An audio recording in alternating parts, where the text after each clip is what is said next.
Hello and welcome to your English 2 class. Good morning, my dear students of class 8. As you have seen, we have completed the analysis of the chapter for you or democracy. The explanation, the figure of speeches, word by word analysis, and then line by line analysis, stanza wise analysis, everything has been completed. Now, your question answer also we had done the other day. We had done up to question number two, question number one and two. Okay, and there I had given you the simplified summary. I think two, three summaries I have given, and means the summaries actually the meaning is same, or the gist of the summary is same, but it has been written in a different way. All the three summaries which are given, those will be quite helpful when you will be forming your own answer, when you will be writing your own answer. So those will be much helpful. And also the other day in the study material, the previous day the study material, the analysis that I have given, that also will help you while you will be writing the answer to these questions. Okay. Now, as we have completed up to question number 2, now today our concern will be to complete question number 3 to question number 6. Okay, question number 3. Question number 3a. Now, these are the reference to context question.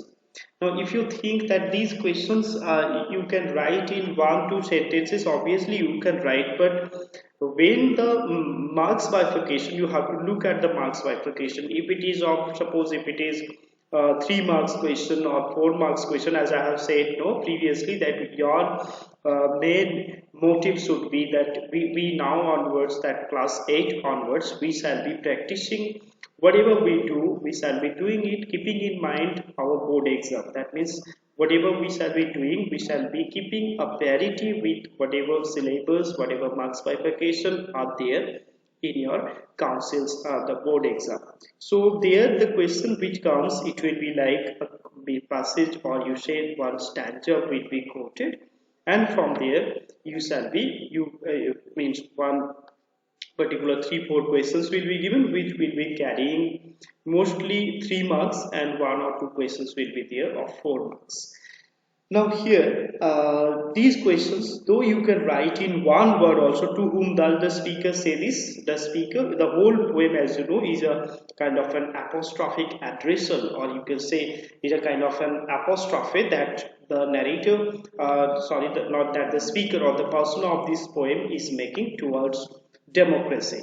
But here you can also say it in a different way, be it explaining it as I have explained in your analysis part. So that kind of an answer you can write. So when the question is given that to whom does the speaker say this, we can write the answer in this way. The speaker addresses this to democracy and therefore invites her wholeheartedly to come to the land of America to restore the peace and tranquility in the land. He firmly believes that democracy alone has the magic wand to bring forth the unity between the two halves of America. Now, as you know, there was a kind of a situation where both the halves were they were fighting with each other. They wanted to get separated. They wanted to get fragmented. But the persona wishes that there should be a democracy, and when democracy is there, it will guarantee or it will ensure that there will be unity and peaceful situation here everywhere in the land of America. So that is why your answer you can write it in this way. But again, once again, let me make it very clear that there is no such mandatoriness that you have to write these answers only. You can frame your own answer. Many study materials that I have provided, there the summary and analysis, all these things are there. So from there you can take help and you can write it in your own way. Now next one question is, what does the speaker promise? Next one question is, what does the speaker promise? So the speaker promises that he will make, there are many promises you can see here. The first stanza and in the second stanza there are many promises. The persona envisions, you can say dreams or wishes wholeheartedly that America will turn into, so the second question I'm telling here, this question, So the persona envisions that America will turn into an indestructible land. Indissoluble, in your question it has been given indissoluble, so you can write indestructible. So America will be an indestructible land. He seems to be utterly hyperbolic. Hyperbole, you know, you have learned all these figure of speeches where we exaggerate the things, or where there will be something which will be impossible or more than extra, more than extra. Okay, so hyperbolic in tone as he announces that with the help of democracy, he will make the most magnificent nation whom the sun has ever yet shown upon. So somebody was asking, no, what is the meaning of this? Again, let me tell you, ever, where the sun has ever yet shown up. Now, as you know, sun is something which will be it is the witness of the whole world. That means there the sun is shining in the sky, and all the whole world is getting the light from it. So the poet or the poetic persona is trying to say that this land will be some such land that among those all the places where the sunlight is going, this is the best place. The sun will also think that this is the best place where my sunlight is going. Number three, question number three. Then question number three is the question is, does the speaker want something? Does the speaker want something in return from those he calls out to? So here actually the question will be bit in a different way. The question has been said. It should have been from whom he calls out to, but those when he is telling, no, somewhere the question here he wants to mean to that comrade, that part, that for the lifelong love of comrades, or with the love of comrades, or with the lifelong love of comrades. So the answer which I have written, that you can see from here, that the speaker dreams to do show. Here you can explain, do show means all these things, that to unite America, to make it a democratic land. So he is wishing to do all these things with the help of his fellow countrymen. So he persuades them to join him in his noble venture of his, in this noble venture of his, means this making it a unified country, a united country, or you can say a democratic land, to unite the northern and the southern parts with the heartiest support and love of his fellow countrymen is his heartfelt desire. So he is wanting that all of them will come forward, and together they will establish a democratic country. Okay, number four is bit long, so let us first see the question. Number four. Number four, the question is, describe the speaker's dream in your own words.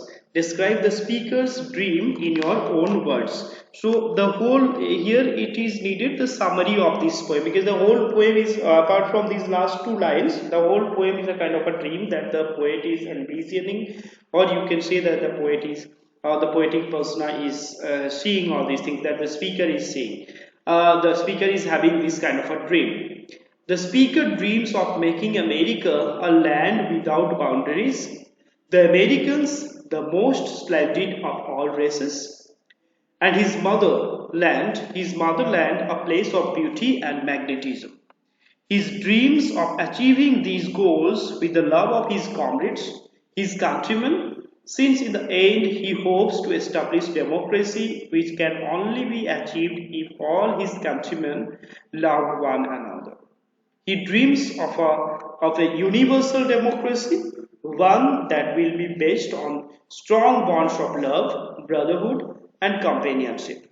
Like tall and strong trees, companionship too will take strong and deep roots among all the comrades who must stand together to create a democratic nation in the form of America. Now, the next one is much important. Why does the speaker refer to democracy as ma fame? So, you can already, as you know, I have explained while explaining the poem, that time I have said that this is a French expression which means my lady or my beloved. So, the poetic persona or the persona of this poem is trying to trying to mean that it is democracy is like his beloved, and as a man persuades or approaches his beloved to win his heart, to win her heart, or you can say to means to confirm that she also loves him. So all the approaches are being meant here when he is personifying democracy to be his lady love or to be his beloved. So what the answer that has been written by me? The answer is the French expression "ma femme," which means my lady, comes several times in Whitman's poetry. Democracy is a feminine figure who is like the beloved, and the poet, like a lover, is praising her wholeheartedly just to win her approval that she will come, she will see, and unite the nation. So, here, climax. Come see and unite the nation. Climax. Next one, the last one you can see, justify the title of this poem. Justify the title of this poem with a brief analysis of the rest of the poem. So this is again you need to have a very thorough understanding of this poem to write about the justification of the title, because this one, you know, title is something where you need to point out all the aspects of this poem. So first you shall be starting, or you have to you need to have a mention of the apostrophic addressation. Means the title itself is an apostrophe that you have to very clearly you have to mention that, because that is the main part of this title, you can say. So it is an apostrophic title where the poet or the poetic persona is having a conversation with democracy, which is an abstract idea and which can't respond him back. In this way, the conversation or the addressal, when he is addressing to democracy, it becomes an apostrophe. Okay, now the points also you have to mention here. What are the points? The title of the poem, "For You, O Democracy," which evidently suggests that the speaker dreams of a great and glorious democracy where freedom, responsibility, and equal rights will be guaranteed to all. So he is dreaming of a particular country where there will be democracy. It should be a democratic nation. It should be a democratic nation where everybody's equality will be valued. Everybody will be given the same respect. Everybody will be having the same status, or nobody will be humiliated, nobody will be tortured, there will be no revolt, there will be no kind of rebellion. Everybody will be very peacefully having a coexistence with each other, peaceful coexistence, you can say. Then he is saying then responsibility and equal rights will be guaranteed to everyone. Democracy guarantees equality for all, and this can be achieved only by fostering the feelings of love. So this can be achieved only by fostering the feelings of love and brotherhood and among the countrymen, and this is why he keeps emphasizing the word by the love of common. So there is a question also, you will be finding that why he is repeating few lines that is given in your worksheet part. I said, you know, that day that some questions I shall be giving extra questions, and there you can come to know about the question structure or the marks bifurcation, which I have been telling you from the very beginning of your session, that what kind of questions generally we set when it's a traditional form of examination, when it's a kind of an offline examination as we used to had earlier before this pandemic situation came.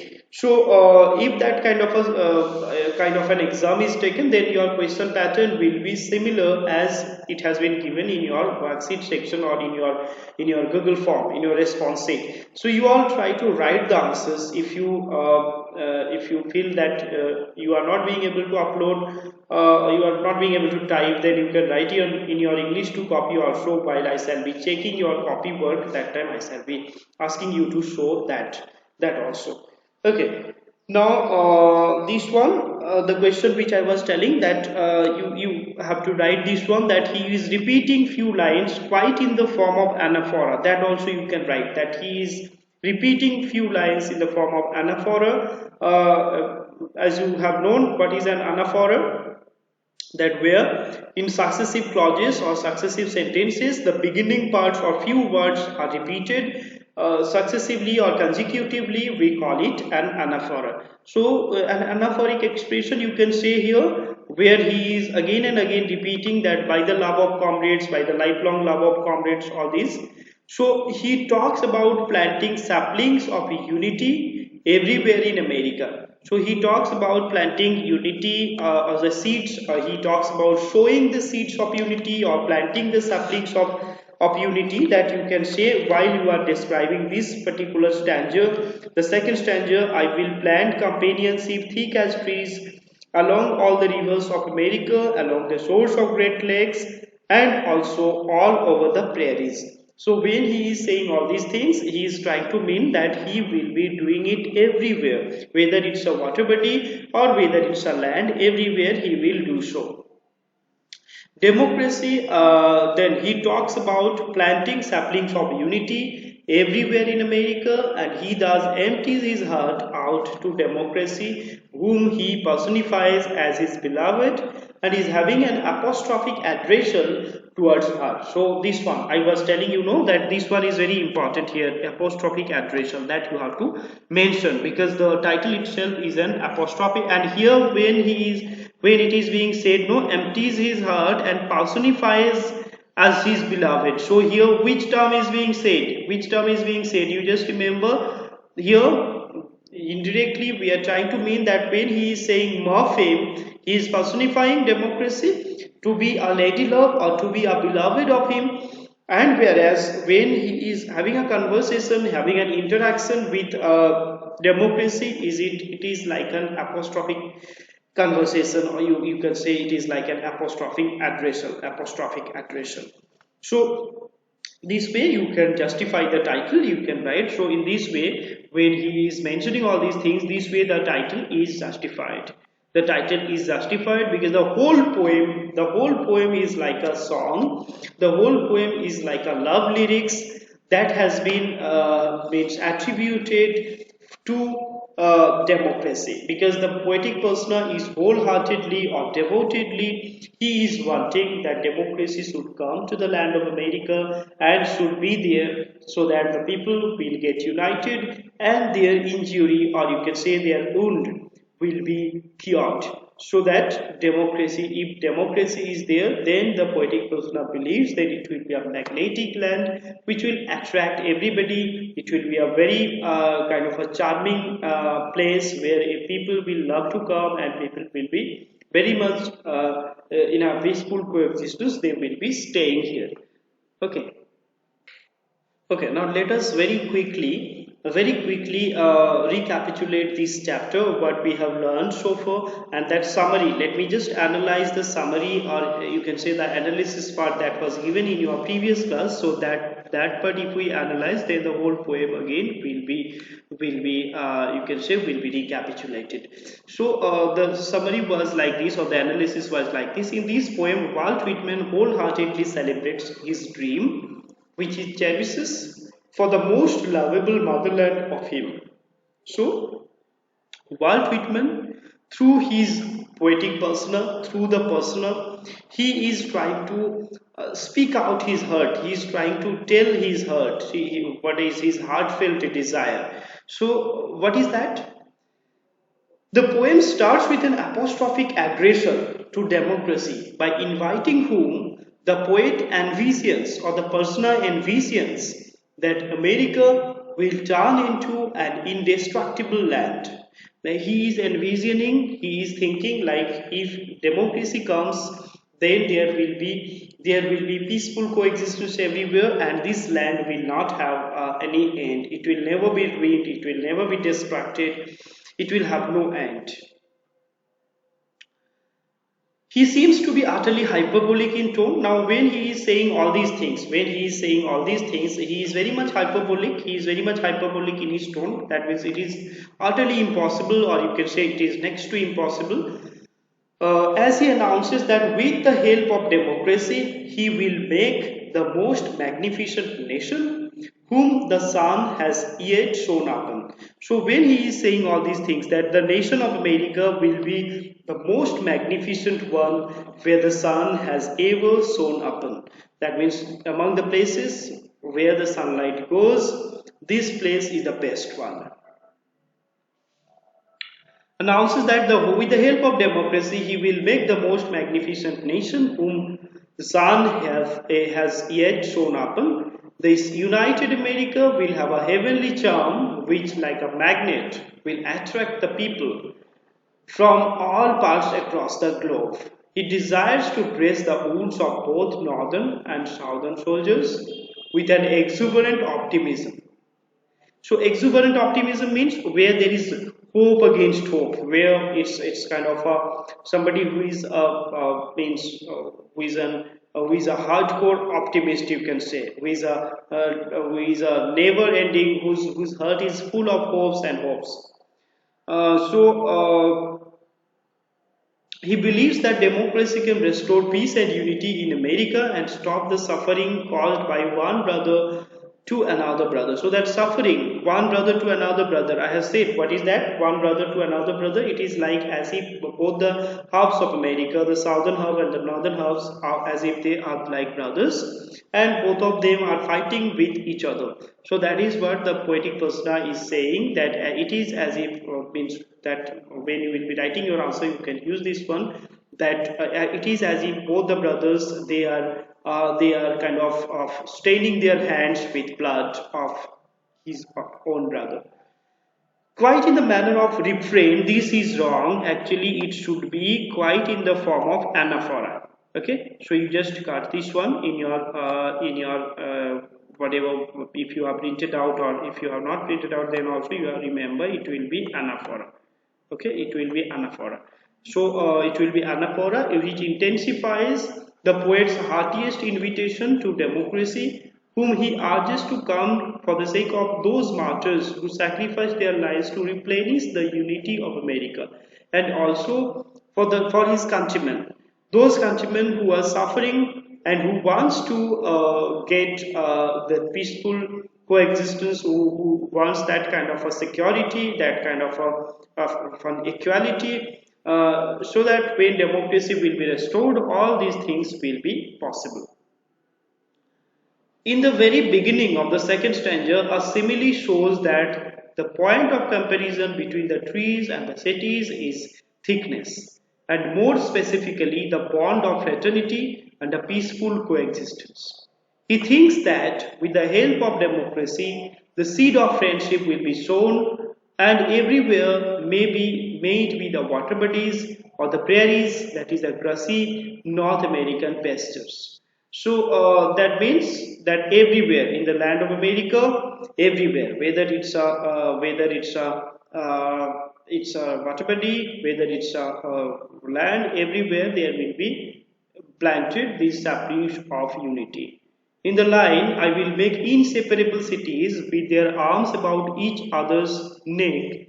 The poet is imposing human qualities to the cities and thus personifying these and saying that there will be the deepest friendship among the people of America, and this will tie them up in an inseparable bond.